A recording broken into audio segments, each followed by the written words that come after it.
بسم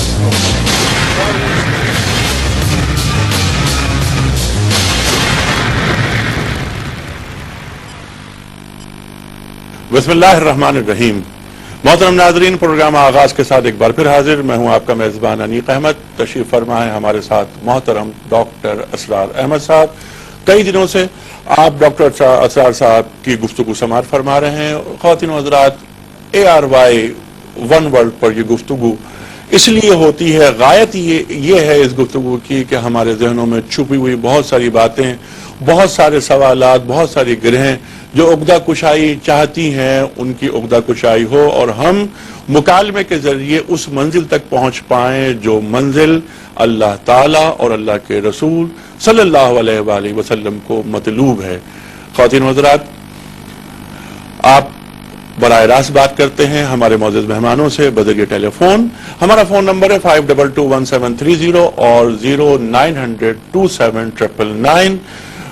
خواتین و حضرات، ڈاکٹر صاحب کا تعارف میں کیا کراؤں، آپ مجھ سے بہتر جانتے ہیں. ڈاکٹر صاحب پاکستان کے ممتاز علماء میں شمار ہوتے ہیں.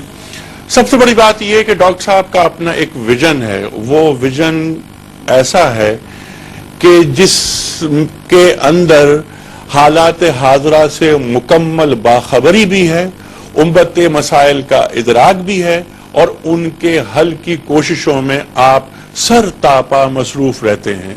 خواتین و حضرات، ڈاکٹر صاحب نے 1954 میں کنگ ایڈورڈ میڈیکل کالج سے MBBS کیا.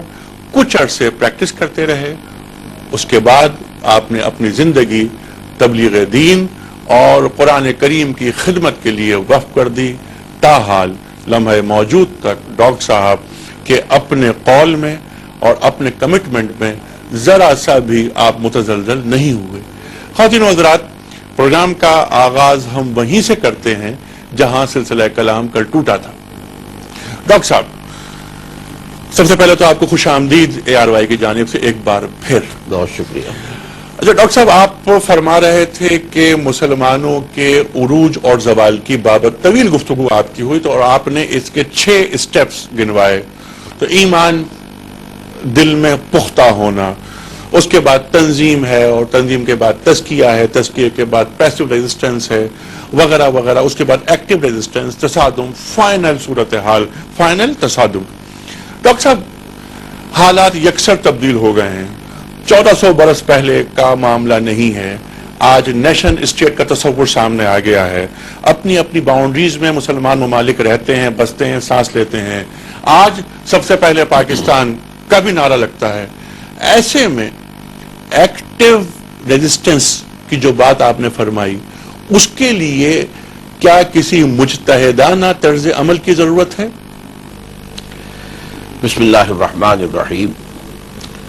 اصل میں تھوڑا سا خلط مبحث ہو رہا ہے. ایک ہے مسلمانوں کا بحیثیت مجموعی، امت مسلمہ کا بحیثیت مجموعی عروج و زوال. وہ مسئلہ بھی اپنی جگہ ہم نے اس پر گفتگو کی ہے.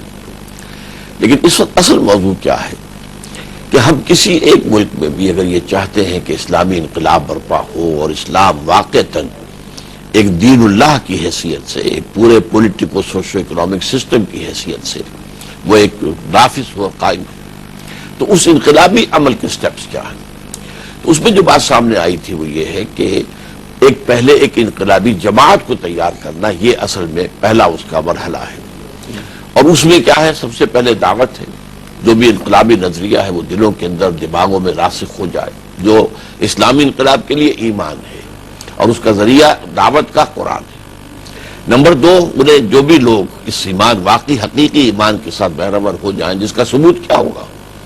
حضور کے زمانے میں ثبوت تھا استقامت، کہ جو بھی پرسیکیوشن شروع ہو جاتی ہے ایمان کا اظہار کرتے ہی اس پر ثابت قدم رہنا. معلوم ہوا کہ ایمان دل میں اتر چکا ہے. آج ہوگا اس کا ثبوت. آپ شریعت کے کم سے کم ان تمام حصوں پر عمل کریں جن پر عمل کرنے کے لیے نظام ضروری نہیں ہوتا. کچھ احکام ایسے ہیں جو انقلاب آئے گا، اسلامی حکومت قائم ہوگی، تبھی اسلامی سزائیں ہیں. مثلا چور کا ہاتھ کاٹنا ہے تو وہ آج تو نہیں کاٹا جا سکتا، وہ تو اسی وقت ہوگا جبکہ وہ نظام جو ہے قائم ہو اور وہ شریعت کے احکام نافذ ہو. باقی تمام احکام پر عمل کرنا یہ گویا کہ ثبوت ہوگا. نمبر 3 تزکیہ، جو میں نے عرض کیا کہ امنگ کوئی باقی نہ رہے سوائے اللہ کی محبت کے، اللہ کی رضا جوئی کے اور آخرت کی فلاح کے۔ اور جب تک کافی حد تک تعداد میسر نہ آ جائے اس وقت تک صبر محض، پیسو ریزسٹنس، مارے کھائیں، جوابی کارروائی کوئی نہ کرے۔ اب اس کے بعد اگلا سٹیپ جو ہے to switch over from passive resistance to active resistance, یہ بہت کریٹیکل کوسچن ہے، کیونکہ یہ بھی ہو سکتا ہے کہ پوری تیاری کے بغیر قدم اٹھا دیے جائے، ڈن، فیلیور لازمی ہو جائے گی۔ ٹھیک، یہ بھی ہو سکتا ہے کہ صحیح وقت آ گیا ہو اینڈ یو مس دی بس، وہ موقع جو آیا وہ تو موقع انتظار نہیں کرتا، اس وقت اگر آپ نے فوراً جمپ نہیں کیا ہے تو پھر یو مس دی بس۔ تو اس لیے یہ کریٹیکل ہے۔ اب اس میں سب سے پہلی بات جو میں واضح کرنا چاہتا ہوں وہ یہ ہے کہ معتدب تعداد لوگوں کی تیار ہونا۔ اگر ہمارے پاس کوئی چھوٹا سا جزیرہ ہو، 1-2 لاکھ کی آبادی ہو، تو اس میں چند 100 اشخاص بھی اس طرح کے تیار ہو جائیں تو انقلاب برپا کر دیں گے۔ لیکن ایک کروڑوں کا ملک ہو تو ظاہر بات ہے کہ جب تک لاکھوں کی تعداد میں ایسے افراد تیار نہ ہو تو تھوڑی سی تعداد دے کر جو ہے کوئی ہنگامہ کھڑا کر دینا جو ہے اس کو کچھ حاصل نہیں ہوگا۔ تو وہ تعداد ہو اور ان کی ڈیپتھ آف کمٹمنٹ ہو، ان کے اندر پوری جو ہے آمادگی ہو کہ تن من دھن سب کچھ لگا دیں گے، جانے بھی دے دیں گے، اور اس کے لیے وہ ڈسپلن کے خوبر ہو چکے ہیں۔ یہ تعداد کا اچھا، جب یہ لاکھوں کی تعداد ایسے لوگوں کی ہوگی تو ظاہر بات ہے کہ ان کے ساتھ کروڑوں کی تعداد میں لوگ وہ ہوں گے جو ان کے ہمدرد ہوں گے۔ اس جماعت میں تو نہیں ہوں گے، اس کے ڈسپلن کو قبول کرنے والے تو نہیں ہوں گے، لیکن یہ کہ ہمدرد ہوں گے، سمپیتھائزرز ہوں گے، ہم خیال ہوں گے۔ جب یہ فضا تیار ہو جائے تو اب جو ہے دوسرا مرحلہ شروع ہوتا ہے، جس کو پھر میں 2 حصوں میں تقسیم کرتا ہوں۔ پہلا مرحلہ ہوتا ہے اب نظام کو کہیں سے چھیڑا جائے تاکہ وہ اپنی پوری طاقت کے ساتھ ریئیکٹ کرے۔ اب میں اس کی چھوٹی سی مثال باہر سے دیتا ہوں۔ جیسے گاندھی نے انگریزوں کے خلاف جدوجہد شروع کی، پہلا مرحلہ کیا تھا؟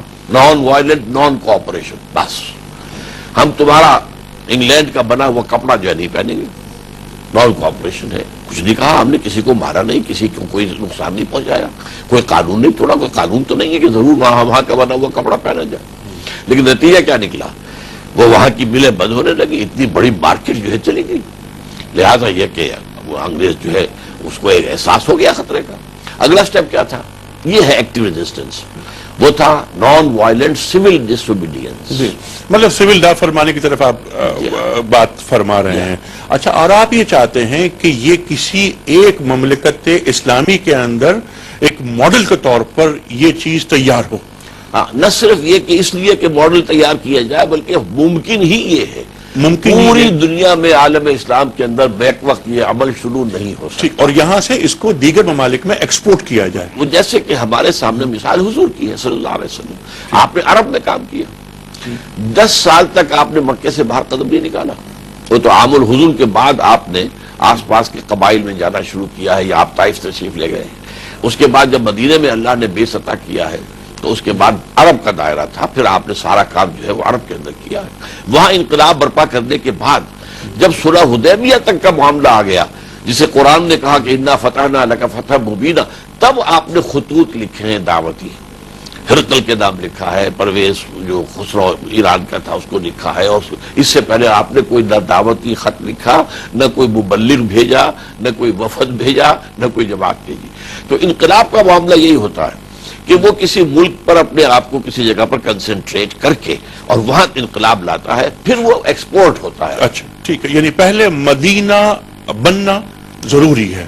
مدینہ نہ صرف مدینہ بلکہ عرب پورا مدینہ جو ہے، پہلی منزل مدینہ، ایک ریاست بنی، طاقت حاصل ہوئی، ریاست نے آگے جیسے آپ نے فرمایا کہ دعوت اسلام کے خطوط لکھے گئے، اور اس کے بعد یعنی جو پیسو ریزسٹنس تھی مکے میں، مدینے میں آ کر وہ ایکٹیو ریزسٹنس میں تبدیل ہو جاتی ہے۔ وہ تو بالکل صحیح فرمایا آپ نے، لیکن یہ مدینے میں آتے ہی خطوط نہیں لکھے گئے، صلح حدیبیہ 7 برس کے بعد، جب کہ گویا کہ ایک ملک کے عرب کے اندر جو سب سے بڑی قوت تھی سیاسی، اس نے تسلیم کر لیا مسلمانوں کو۔ 7 برس کے بعد، صلح حدیبیہ کے بعد ڈاکٹر صاحب، لیکن فتح مکہ اب بھی نہیں ہوا ہے۔ نہیں۔ اچھا، تو اس کا مطلب یہ ہے کہ صلح حدیبیہ کے وقت